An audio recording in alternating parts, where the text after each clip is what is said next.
네, 오늘은 이제 마지막으로 골로새 교인들에게 마무리 인사를 하는 장면이 나옵니다.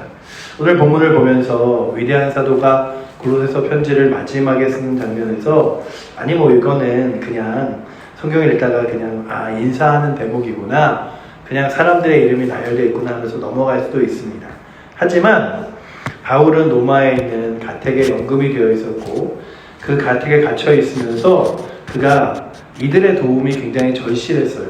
스스로가 집 밖을 나갈 수 없기 때문에 이게 착고를 차고 있었고 이렇게 쇠사슬로 된 이렇게 된 것을 매일 차고 있어야 했고, 뿐만 아니라 이 로마에 있는 그 가택연금을 할 때는요, 감옥에 가면 뭐 좋은 점이라는 게 없겠지만 그래도 좋은 점 중에 하나는 뭐죠?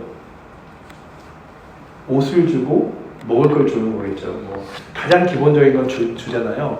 거기도 뭐 영치금이 있는 사람은 훨씬 더 많은 대우를 받는다고 우리 정장로님한테 물어보니까 뭐 많이 누린다고 하지만, 그래도 기본적으로 밥이 나오고 기본적으로 누워서 자리가 있고 뭐 이런데, 이 가택연금을 하게 되면 문제가 뭐냐면 집세도 자신이 내야 되고 식사나 그런 부식비도 자신이 다 내야 되고 의복들도 다 마련을 해야 되는 거예요. 그러니까 바울에게 많은 사람들이 도와줄 때 바울이 내가 풍부에 처할 때도 있고 가난에 처할 때도 있고 그리고 배고플 때도 있고 배부를 때도 있었다라고 말하는 것 중에 하나가, 내가 이 가택의 복음에 있어서 여러분들의 도움이 참 감사한 이유 중에 하나가, 내가 어려울 때 여러분들이 도와줘서 내가 2년 동안 가택의 연금을 하거든요.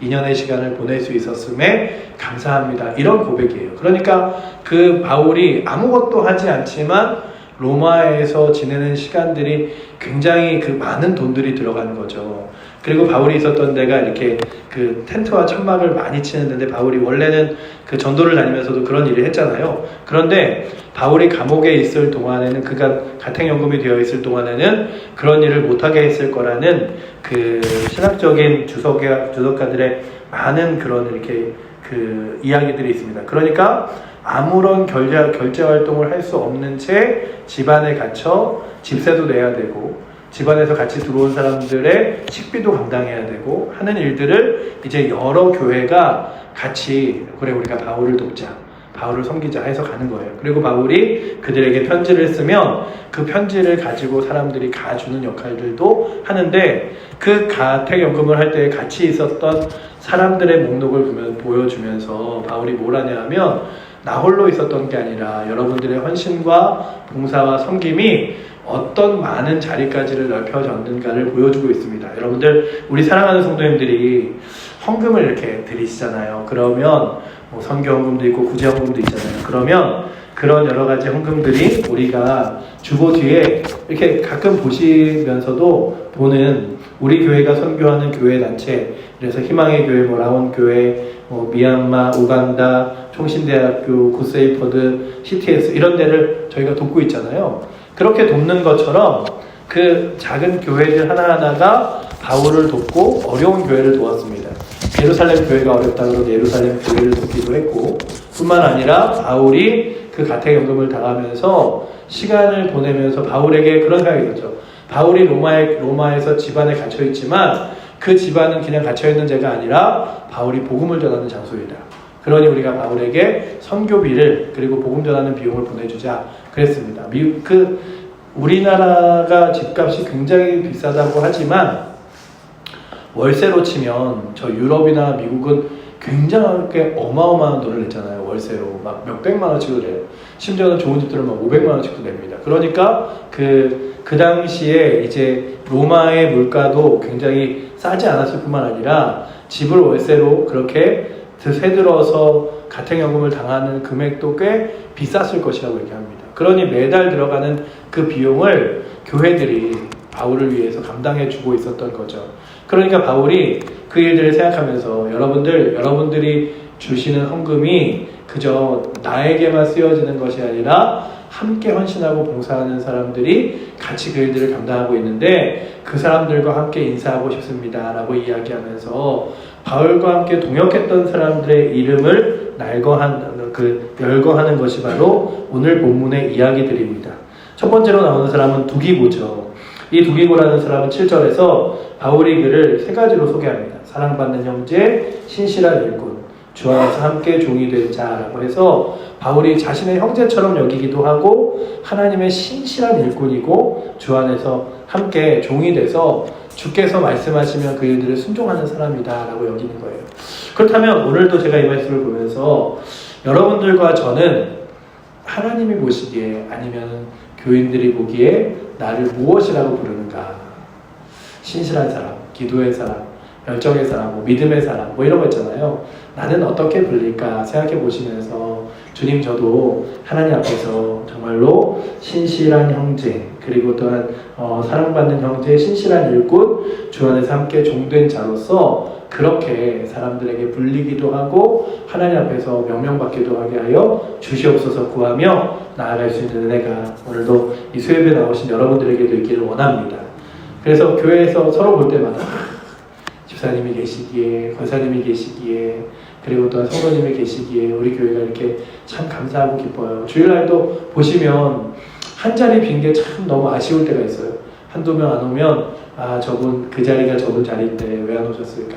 그러니까 그 자리 하나만을 매주 잘 지키고 있는 것만 해도 신실한 거죠. 그 자리를 잘 지키면서 함께 신앙생활하는 것도 귀한 거죠. 그러니 오늘도 내가 있어야 될 귀한 자리를 신실하게 지키는 귀한 일꾼이 되어야겠다 마음 먹으시면서 옆에 분들에게 인사 한번 하실 때 당신은 사랑받는 일꾼입니다. 한번 인사하겠습니다. 장로님은, 집사님은, 권사님은, 장로님은 사랑받는 일꾼이십니다. 사랑받는 일꾼이십니다. 정말 귀하신 것 같아요. 여러분들이 내가 나 하나 교회 간다고 안 간다고 누가 알아주나 하지만 그 자리가 너무 귀해요. 제가 늘 이렇게 주일이 되면 요 장로님 앉으시고 홈페이지에 왔던 자리가 늘 이정래 권사님이 주일날에 났던 자리인데 권사님이 이제는 못 오시겠지, 오시기 힘드시겠지 이러면서도 늘 기도하게 되는데 여러분들의 자리가 다 그런 거예요. 그 자리가 그러시잖아요. 여러분들도 교회에서 오랫동안 신앙생활 하시면서 함께 믿음생활 하셨던 분들이 가끔 그 집사님, 그 권사님, 그 장로님 그 자리 늘 앉으셨는데 그런 거 있잖아요. 제가 예전에 한번 말씀드린 적이 있잖아요. 교회를 제가 처음으로 전도사를 나갔을 때 이게 교회를 딱 갔는데 여기 정리가 안 돼 있지? 그래갖고 보니까 성경책이 이렇게 책장마다 다 자리에 있는 거예요. 그래갖고 이거 내가 좀 치워야겠다고 탁 쳐갖고 뒤에 저런데 성경책 꽂는 데다 쫙 꽂아놨어요. 저는 굉장히 잘했다고 생각하고 딱 꽂아놨는데 교인분들 오시더니 당황을 하시는 거예요. 내 자리인데 내 성경책이 없네 막 이래갖고 그래서 몇 번을 그런 뒤에 저한테 그거 다 저희 자리가 있어요. 저희 자리가 있으니까. 근데 그 자리가 중요한 건 아니에요. 그 자리는 귀하게 내가 지켜줘야 될 자리지만 이거 내 자리야 하고 그 자리를 내 것처럼 여기면 또 안 되는 거예요. 제가 보면서 느낀 것 중에 하나가 자리를 지키는 건 중요하지만 이게 내 자리라고 딱 해서 이 자리에 누구도 못 앉아. 내가 앉아. 그러면 그때부터는 마치 우리 몸에 있는 암세포 덩어리처럼 되는 거죠. 제가 한번 전에 말씀드렸죠. 교회 권사님이 개척 때부터 나오신 권사님이 늘 맨 앞줄, 이 가운데 자리에 맨 앞줄에 두 번째 줄 저기 앉으셨는데 그 자리가요 원래 요 앞에 세 가족이 앉히고 여기 장로님들이 앉고 성가대 지휘자가 앉아야 되는데 지휘자가 늘 그 권사님이 오시면 더 안쪽에 앉는 거예요. 뒤에 나와도 들어갈 때도 늘 그러시는데 늘 그러는 거예요. 여기 내가 개척 때부터 앉은 자리야. 다른 사람이 앉지 못해요. 그래서 심지어는 처음 온 사람이 거기 앉으면은 막 이래요. 거기 내 자리로 나오라고. 나오라고. 예배가 막 시작되고 있는데도 막 나오라고 그래요. 그러면 이러는데 제가 보면서 자리 굉장히 중요하죠. 내 자리를 책임지고 있는 거 중요하지만 누군가가 내 자리에 앉아서 주님 제가 저 자리에 또 양보할 수 있습니다 하는 것도 귀한 일꾼이라면 오늘도 여러분들이 귀한 자리를 책임지시지만 이거는 나만 앉을 수 있는 자리야가 아니라 누구든지 내가 내어줄 수 있는 귀한 자리야 라고 여기며 나아가실 수 있기를 원합니다.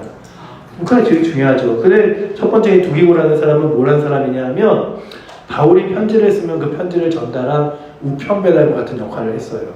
그러니까 바울이 이 골로새 교회에게 편지를 쓰면 골로새까지 가는 역할을 한 거예요. 배를 타고 육로를 거쳐 몇백 킬로의 시간을 걸어가면서 바울의 편지를 전하는데, 여러분들 지금 우리가 이 골로새서를 성경의 하나님의 말씀으로 잘 읽으면서 은혜 받을 수 있는 이유 중에 하나도 이 두기고가 그 편지를 잘 전달했기 때문입니다. 그러니 오늘도 우리들에게 맡겨준 자리가 있어요. 각자 맡겨진 자리가 때로는 티나지 않는 자리가 있어요. 그렇잖아요. 여러분들 잘 생각해 보세요. 두기고가 편지를 받았어요. 받아갖고 딱 전해갖고 이 교회에 갖다 주면 아유 귀한 일 감사합니다 그러면서 그 바울이 쓴 편지를 훨씬 더 기뻐할까요? 두기고 자체를 기뻐할까요? 편지를 훨씬 기뻐하겠죠. 하지만 두기고는요, 자신이 드러나지 않는 일이라도 그 일들을 감당했고요. 그 일들을 감당하면서 정말 때로는 수백 킬로를 걷기도 하고 때로는 산을 넘기도 하고 언덕을 넘기도 했습니다. 그래서 골로새서 4장 7절에 보시면 그가 바로 그 편지들을 직접 전달한 사람임을 기록하고 있죠. 함께한 종이다. 내 사정을 너희에게 알려주리니 라고 기록하고 있습니다. 그렇게 골로새서까지 전했고, 그뿐 아니라 디모데후서 4장 12절에 보면 바울이 그를 에베소로 보내고 디도서 13장에 보면 그레네로 보내면서 에베소 교회에도 편지를 보냈던 사람이 이 두기고임을 알 수 있습니다. 그러니까 두기고는 와서 또 그 편지를 가지고 가기도 하고 편지를 전해주기도 하는 역할들을 감당했어요. 이름난 설교자도 아니고 화려한 지도자도 아닙니다. 그저 한 가지 맡겨진 말씀의 편지를 끝까지 안전하게 전달한 사람이죠. 가만히 생각해보면 이름 없는 그 두기고 한 사람으로 인하여 그 편지가 전해지고 오늘 우리 손끝에 골로새서가 놓여진 것이라면, 주님 저도요 막 그 세상에서 유명한 이름이 난 그런 사람이 아닐지라도 내가 받은 이 복음의 바톤을 또 다른 사람들에게 전해줄 수 있는 역할, 내가 받은 복음의 은혜를 다른 사람에게 전해줄 수 있는 역할, 또 성도들의 귀한 사역의 은혜를 전해줄 수 있는 역할들을 감당하는 자리가 내가 되게 하여 주시옵소서. 그러면 나아가는 게 중요하죠. 두기고의 이야기는 사도행전에도 나와 있고요. 사도행전의 한 절을 소개해드리면 4장 20절에 아시아까지 함께 가자는 베레아 사람 브로의 아들 소바도와 데살로니가 사람 아리스타고와 세군도와 더베의 사람 가이오와 및 디모데의 아시아 사람 두기고와 드로비모라 라고 이야기하면서 아시아까지 함께 동행하며 걸어갔던 사람들로 이야기하고 있습니다. 뿐만 아니라 바울이 이 두기고와 함께 누구를 보내냐면 오네시모라는 사람을 보내요. 그 다음 절에 보시면 나오는 사람인데요. 이 오네시모는 어떤 사람이냐 하면 자신의 주인을 배신하고 도망친 종입니다. 그가 어떻게 흘러들어 로마까지 왔고 그 로마에서 복음을 들음으로써 바울과 함께 있게 됐어요. 그리고 오네시모에게 기회를 주는 거죠. 오네시모야, 내가 너의 주인에게 편지를 쓸 테니 이제 가서 회개를 하고 그리고 네가 예수를 믿게 되었다고 이야기하고 자유를 얻어. 그러면서 오네시모를 보냅니다. 그래서 두기고랑 같이 편지를 전달하는 사람으로 가는데, 그렇게 주인의 물건을 가지고 도망친 종, 당시 법에 잡히면 사형까지 당할 수 있는 죄인이었지만 그 오네시모는 그의 이름이 유익한 자라는 뜻이에요. 무익한 자에서 유익한 자가 되어 하나님의 거룩한 일들을 감당하게 되었습니다. 우리는 때로는 그럴 때가 있어요. 아유, 내가 옛날부터 하나님 나라에 무슨 도움이 됐다고. 그러지 않아요.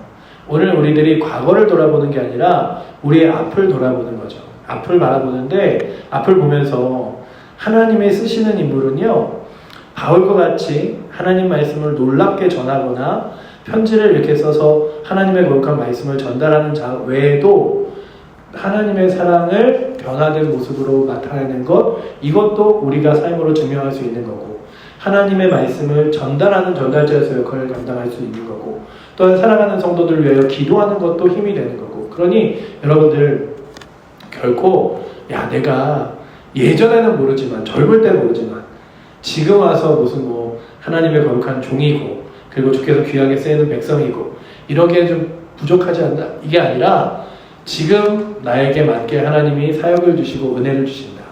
때로는 그게 기도의 자리일 수도 있고, 때로는 그게 예배의 자리일 수도 있고, 때로는 주를 위해서 섬기는 자리일 수도 있는데, 그 자리가 조금씩 영역이 줄어들 수는 있어도 그 자리가 귀한 자리라고 여기면서 때로는 연약할 때는 기도로, 그리고 또한 힘이 있을 때는 섬김으로 주를 위해서 살아갈 수 있는 은혜가 있기를 원합니다. 그냥 내가 전에 이렇게 많이 했는데 지금은 아무것도 못하고 이렇게 주님이 바라보지 않는다는 거예요. 지금 있는 자체로 기도하는 것만 해도 귀해. 뭐 이런 것들이죠. 그러니까 오늘도 이 오네시모가 전에는 무익한 종이었으나 이제는 주를 위하여 살아갈 수 있는 귀한 종으로 세우셔서 함께 그 일들을 감당하게 하였습니다. 그리고 빌레몬서 있는 그 마을에 다시 보내어 그로 하여금 또 마을 사람들이 야 이렇게 예수를 믿으니 이 돌아와서 하나님 거룩한 나라와 은혜를 소망하게 되었구나 이런 일들을 감당하게 됐어요. 때로는 누군가의 옆에 함께 있어주는 것만으로도 힘이 되는 사람이 있습니다. 오늘 말씀에 보면 세 번째 사람으로 나온 사람이 아리스다고라는 사람이에요. 이 아리스다고는요 어떤 사람이냐 하면 10절에 이렇게 기록하고 있죠. 나와 함께 갇힌 아리스다고와 바나바의 생질 마가와 라고 되어 있죠. 나와 함께 갇힌 아리스다고. 이 아리스다고는요 바울이 전도행을 할 때 같이 다녔을 뿐만 아니라 그 바울이 전도행을 하면서 에베소에서 바울이 잡혀갔을 때 함께 감옥에 잡혀가며 위험을 같이 겪었던 사람이기도 하고 뿐만 아니라 바울이 그 배를 타고 로마로 압송이 될 때에 함께 그 배를 타고 로마까지 간 사람이기도 합니다. 그래서 그가 여러 가지 고난의 자리에 함께 동참하였어요. 그래갖고 그 아리스다고가 바울의 모든 상황들을 잘 아는 거죠. 사도행전 27장 2절에 보면 아시아 해안 각처로 가려 하는 아드라무데노 배에 우리가 올라 향해 할세 마게도냐의 데살로니가 사람 아리스다고도 함께 하니라 라고 기록되면서 그 배에 아리스다고가 함께 동행하고 동역하였음을 보여주고 있습니다. 그러니까 바울이 힘들잖아요. 제가 같이 갈게요. 어렵잖아요. 제가 동행해 드릴게요. 여러분들 그러니까 오늘도 귀한 사역의 일은 누군가 힘겨운 사람들과 함께 해주는 것도 사역의 일인 것 같아요. 아유 내가 기도해 줄게. 아유 나도 기도하고 있어. 같이 울어주는 거. 같이 웃어주는 거. 그리고 같이 정말 믿음의 길을 걸어가도록 우리 말씀으로 기도를 한번 신실하게 서보자. 제가요 아직도 기억에 남는 하나의 기억 중에 하나가 그 예전에 교회를 섬기던 교회에서 그 교회 제가 그냥 이렇게 그 파트 전도사로 있었는데 수요일날 좀 일찍 갔어요. 일찍 가고 그 교회는 이렇게 자리가 이렇게 돼 있는 이렇게 본당 하나 딱 있는 상가 교회였는데 뒤에 잠옷실이 하나 있었거든요. 어디 있을 데가 없으니까 이제 잠옷실에 그 이렇게 성경상 펴놓고서는 거기서 성경책을 읽으면서 있는데 남자 청년 하나가 한 30대 막 초반쯤 된 청년 하나가 이렇게 와서 기도를 해요. 그리고 조금 한 10분 있으니까 다른 청년 하나가 와서 둘이 막 이런저런 얘기를 해요. 근데 그런 이런저런 얘기를 하다가 그 한 청년이 많이 좀 힘들어할 때였는데 둘이 이렇게 이 장의자에 서로 무릎을 꿇고 올라서서 앉아갖고 서로의 손을 잡아주며 기도하다가 이렇게 안아주고 기도하는데 저에게 굉장히 생소한 거예요. 남자들 둘이서 손을 잡고 이 장의자의 무릎을 꿇고 앉아서 서로 손잡고 기도하다가 이렇게 안아준다는 게. 근데 그 모습이 지금도 굉장히 떠오르면서 그 기도를 함께 해준 청년도 기도를 부탁하면서 어려워했던 청년도 그 뒤에 제가 물어봤어요. 무슨 기도를 이렇게 했어요? 그랬더니 제가 힘들어서 도와줬는데 그 뒤에도 몇 년 후에도 그 기도의 자리가 자기에게 굉장히 큰 힘과 도움이 되었다는 얘기를 들으면서 여러분들 우리가 그냥 누군가를 위해서 기도해 주는 일이 마치 스쳐 지나간 것 같고 누가 힘들 때 그 자리에 서 있는 자리가 뭐 의미가 있나 싶을 때도 있어요. 그러나 우리가 교회 안에서 교회 성도들이 기쁜 일이 있을 때 함께 쫓아가서 같이 기뻐해주고 슬픈 일이 있을 때 뭐 장례식이나 이런 일들이 있을 때 그냥 아유 뭐 장례식 뭐 가야 되나 이게 아니라 함께 동참해서 같이 찬양해주고 예배해주고 하는 것만으로도 서로에게 힘과 위로가 됩니다. 그러니까 바울이 나와 함께 갇혔던 이 아리스다고가 얼마나 귀한가. 그리고 그 모든 고난과 역경을 말하지 않아도 알잖아요. 그때 우리 그 배에서 힘들었잖아. 그때 참 어려웠잖아. 근데 주님이 그렇게 도와주셨잖아. 그러니 오늘도 저와 여러분들 우리 교회 공동체가 서로가 서로에게 말하고 설명하지 않아도 함께 동참함으로써 귀한 은혜를 같이 공유할 수 있는 공동체가 되었으면 좋겠습니다. 그래서 오늘도 주님 저도 아리스다고와 같이 바울의 고난에 그리고 또한 교회의 사역에 하나님 성도의 귀한 일들에 동참하는 사람이 되게 하여 주시옵소서. 그런 것들이 있죠. 그러니 바울이 이런 한 사람 한 사람의 이름을 기록하면서 자신의 마음 가운데 얼마나 귀했겠어요. 여러분들이요 보낸 귀한 헌물이요, 그리고 기도가요 저에게만 쓰이는 게 아니라 이 두기고에게도, 그리고 또한 오네시모에게도, 그리고 또한 아리스타고에게도 함께 누림이 됩니다. 이런 얘기를 하는 거죠. 마가라는 사람이 또 나옵니다. 이 마가라는 사람은요 다시 돌아온 사람이에요. 그는 10절에 보면 그가 너에게 이르거든 영접하라. 이 사람을 부디 잘 받아주기를 당부하지요. 왜 굳이 이런 말을 했을까? 자기가 거기에 마가의 가슴 아픈 과거와 그의 과거를 덮어준 놀라운 회복의 은혜가 있습니다.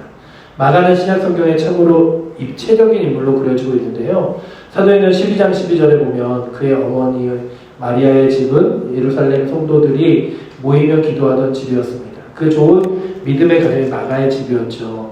그런데 그 사도행전 12장 25절과 13절에 바울과 바나바의 첫 전도여행 때 마가가 수종 드는 사람으로 같이 따라갑니다. 그런데 그 도중에 버가라는 곳에 이르렀을 때 마가가 일행하고 좀 틀어져서 그 일행을 떠나서 예루살렘으로 그냥 돌아와 버려요. 사역의 한복판에서 포기하고 집으로 가버린 거죠. 뭐 지금 말하자면 실패한 거죠. 아유, 그 사람은 그냥 가버렸네.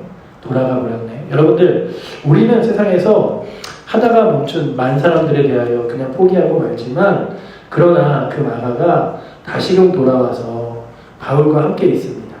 그러니 바울은 계속 그 마가를 가슴에 두고 있었던 거예요. 그러니까 마가를 이 교회 역사에서 보면서 선교여행을 같이 떠났다가 돌아온 사람으로, 그냥 마음이 틀어져서 선교여행을 포기한 사람으로, 실패한 사람으로 받아봐 주는 게 아니라 함께 칭찬해주고 아껴주고 귀하게 아껴주자.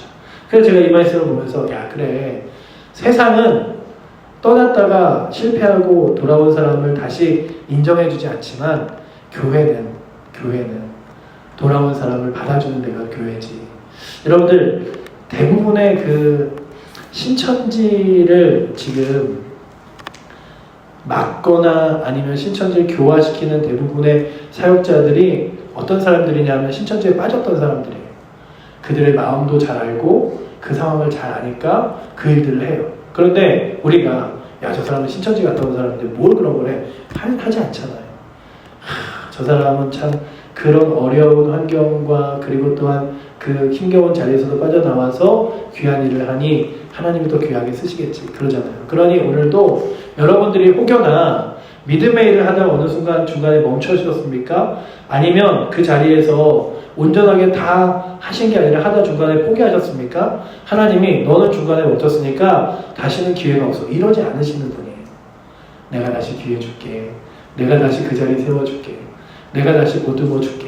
그러니 마가와 같이 여러분들, 우리들도 도중에 떠났다가 돌아온 사람이 있으면 함께 기뻐해 주시고, 또한 나도 믿음의 길을 다짐하다가 멈췄으면 다시 시작하는 거죠. 주님, 제가요 올해 정말로 하나님 말씀 읽으려고 하다가 포기했어요. 근데 다시 한번 해볼게요. 그러면 하나님이 야, 너 어차피 뭐 몇 번 해도 안 될 거 하지 마. 이러시지 않는다는 거죠. 그래 해봐. 내가 도와줄게. 내가 힘줄게. 한 번 더 해봐. 도전해봐. 뭐 여러 가지 일들로 인하여 우리 인생 가운데 때로는 도박이, 때로는 여러 가지 일들이 우리로 하여금 놓지 못하는 죄악들이 있습니다. 그럴 때 세상은 사람들에게 손가락을 치지 않지 몰라요. 야, 저래서 그렇지 모르지만 주님은 그러시는 거예요. 돌아와. 내가 다시 받아줄게. 돌아와. 내가 다시 기회를 줄게. 마가가 바로 그런 사람이에요. 그렇다면 오늘도 여러분들과 제가 세상의 낙인이 아니라 하나님의 은혜로 많은 사람들을 마가와 같이 받아들일 수 있기를, 또한 아니라 마가가 그렇게 서서 다시금 하나님의 귀한 일들을 감당했듯이 저희들이 선입견이 아니라 하나님의 은혜로 성도들을 그리고 사역자를 바라볼 수 있는 눈이 있도록 주께서 이끌어달라고 기도하는 은혜가 오늘도 저희들에게 있기를 원합니다. 또한 마지막으로 있는 사람이 누구냐 하면 이 예수라고 말한 유수도라는 사람이에요. 이 유수도라는 사람은 11절에 나오죠. 유수도라는 예수라는 사람이 있습니다. 이 사람은요, 성경을 통틀어 오직 여기 한 번 딱 나오는 사람이에요. 여러분들이 굉장히 귀한 절을 읽고 계신 거죠. 그가 무엇을 했는지, 어떤 사역을 했는지 우리는 알지 못해요. 한 번 써 있으니까. 다만 바울이 그를 아리스타고와 마가와 함께 그 헬라파 유대인의 출신 성도라고 밝히면서 이들만이 하나님 나라를 위해 함께 일하며 자신의 위로가 되었다고 고백합니다. 이들이 하나님 나라를 위하여 함께 일하였고 위로가 되었다. 바울에게 위로가 되어준 사람으로서 기록되어 있는 단 한 절이지만 분명히 아는 것은 이 한 절의 이름이 그저 이 사람에게 기록되어진 이름이 아니라 하나님 나라에 기록된 거룩한 이름이라는 거예요. 여러분들이 하루하루를 사시면서 아유 내 하루 무슨 의미 있을까가 아니라 하나님 오늘도 이 하루 가운데 나를 쓰시면 귀하게 그 일들을 감사함으로 감당하게 하여 주시옵소서. 그러면 나아갈 수 있기를 원합니다. 우리에게 주어진 하루가요. 저는요 예전에도 한번 말씀드린 적이 있지만 앞에 나가서 설교하고 이런 게 너무 떨렸어요 어릴 때. 그리고 나 목사님이 되고 싶은데 너무 앞에 나가서 설교를 떨린다. 그때 에스더서를 이렇게 읽는데요. 그 모르드게가 에스더에게 이렇게 얘기하잖아요. 네가 왕후가 된 것이 이때를 위함이 아니겠느냐. 하나님이 네가 그 일을 감당하면 함께 하시겠지만 그렇지 않으면 다른 사람을 세워서라도 이스라엘 백성들을 구원하실 거다 라고 얘기하는 장면을 보면서 이때를 위함이 아니겠느냐라고 하는 말이 저에게 이렇게 팍 꽂혔어요. 그리고 주님 제가요 설교를 잘하지 못해도 그리고 또한 하나님 거룩한 나라를 위해서 어마어마한 그렇게 엄청난 목회자가 되지 못해도 한 사람에게 가서 예수 믿으라고 예수님이 당신의 구원자 되신다고 전할 때에 주님께서 야 내가 너를 세우고 부른 게 이때를 위함이야 라고 말씀하시면 그 순간에 그 일을 감당하여 나가야지. 그 순간에 그 일을 해야지. 그러면서 제가 사역의 자리를 포기하지 않는 것 같아요. 그렇다면 오늘도 여러분들 저와 여러분들에게 이 오늘 말하는 이 그 마지막에 있는 이수라는 사람이 이 어떤 사람이냐 하면 바울에게 위로를 준 사람이잖아요. 얼마나 오랜 기간 바울과 함께 있었는지는 혹시 모르지만 오늘 말씀이 골로새서를 적을 때 그는 바울에게 귀한 위로의 사람이 되었습니다. 그리고 성경 말씀이 한 절에 기록되어 있죠. 그렇다면 오늘도 주님 제가요 여러 가지 많은 일들로 엄청난 업적을 남기지 못한다 할지라도 주께서 야 지금 네가 필요해 라고 할 때 주님 제가 할게요.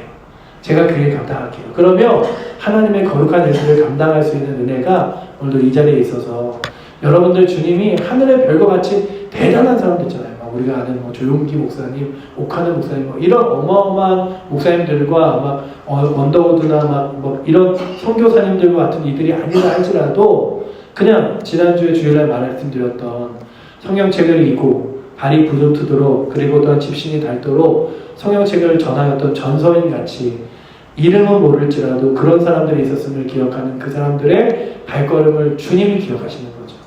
그래 네가 거기까지 걸어가서 전하해준 성경이 그들에게 구원이 되었고 하나님 능력이 되었고 예수를 믿게 되었어. 그렇다면 오늘도 주님 제가요 이런 사람들과 같이 유스도와 같이 이름 없이 빛도 없이 주의 거룩한 영광과 나라를 위해서 쓰임받는 사람 되게 하여 주시옵소서. 그래서 오늘 말씀에 굉장히 다양한 사람들이 나옵니다. 바울과 함께 동역했던 사람, 그리고 또한 자신의 주인을 배신하고 돌아왔지만 받아준 사람, 마음과 같이 사역을 하다가 중간에 포기했지만 다시 기회를 얻은 사람, 그리고 또한 성경에 단 한 번밖에 나오지 않는 사람, 이런 사람들의 이름들이 열거되어 있지만 이 사람들이 모여 이 하나님의 거룩한 나라의 일들을 감당했듯이 오늘도 우리 사랑하는 칠보제의 교회가 그런 것 같아요. 우리들이 모여 하나님 거룩한 나라의 일들을 감당한다면 주님 오늘도 나에게 맡겨주신 하나님 거룩한 나라의 일을 감사함으로 또한 주님 의지함으로 감당하며 나갈 수 있도록 주님 붙들어달라고 기도하시고 주님께 찬양하며 예배하며 나갈 수 있는 은혜가 오늘 여러분들에게 있어서 주님 저는요 바울과 같이 그리고 또한 저는 이수도 같이 그렇게 오늘도 쓰임받게 해달라고 구할 수 있는 은혜가 오늘도 이 수요일에 나오신 여러분들에게 함께 있기를 원합니다.